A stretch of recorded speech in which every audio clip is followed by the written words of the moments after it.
Shalom, shalom. Chag Kasher Sameach to our graduates and to all members of the Nishmat family, to all of our friends, to Nishmat parents, to our many, many Nishmat students in different places in the world. I want to speak to you as we approach Pesach about Chipazon, about haste.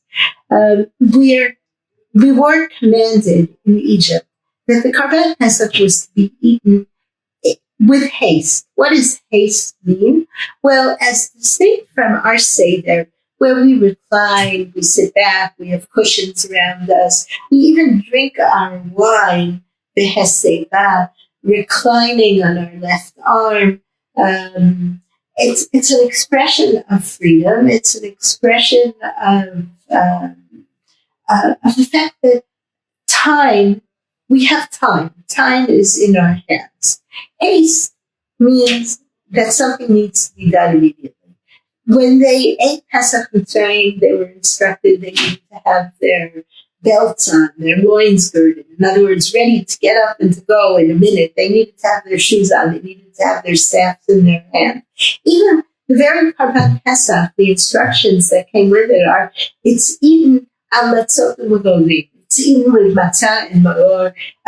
You don't have the first course, the second course, the main course, side dishes galore, and then dessert. That's not Karban Pesach. Karban Pesach is a very simple meal. You have matzah. I presume the matzah that they had was like the Yemenite matzah of today, a soft matzah in which you can, you fold it, and within it, much like a pita, but in 18 minutes, matzah, nevertheless, no chametz, but you fold it, you envelop the Karban Pesach, and you envelop the bitter herbs that were eaten with the Karban Pesach.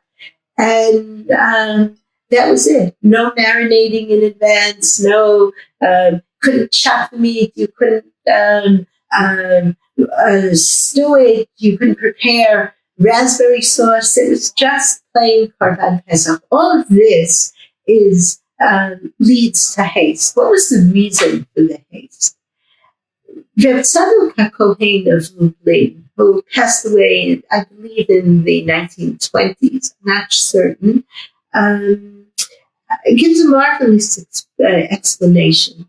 He says that when you begin something, when you begin a national existence, it's got to be done in haste. Israel and Egypt needed to break away from their past. They needed to break away from everything that was familiar to them. And in our past, there's so many things which we cherish, which are beloved of us.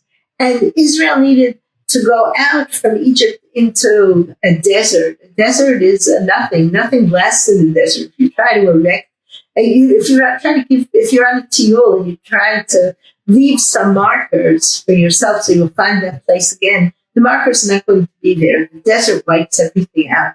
And here, Israel is leaving Egypt and needs to go out into the desert and needs to make themselves a new beginning.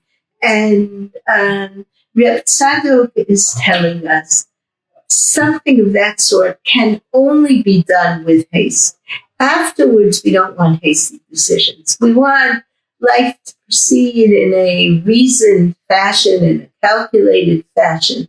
But to make a break, you've got to move forward. You've got to, rev up the engines. It takes much more energy to rev up the engines than it does to keep going, to keep gliding.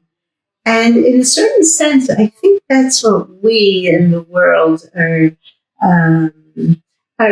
thinking about right now. The pandemic has accompanied us for over a year now. But with the vaccinations, we're looking towards a different future.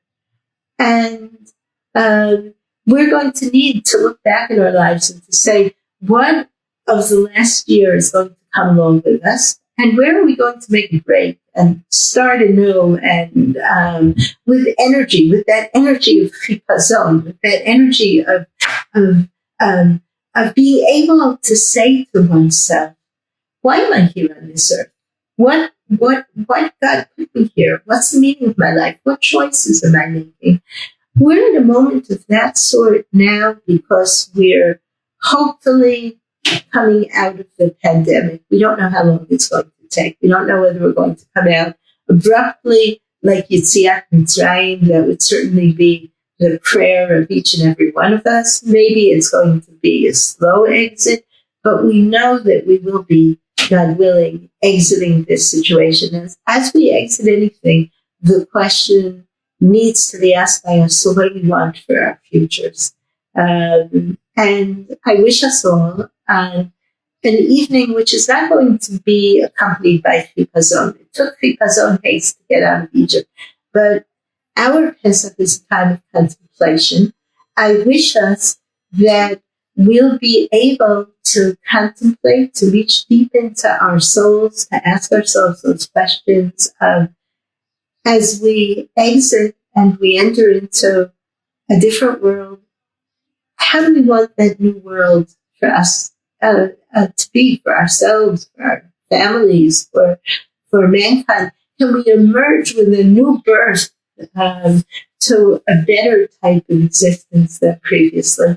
I wish us all, I wish the whole world a time of redemption, a time of joy for we Jewish people.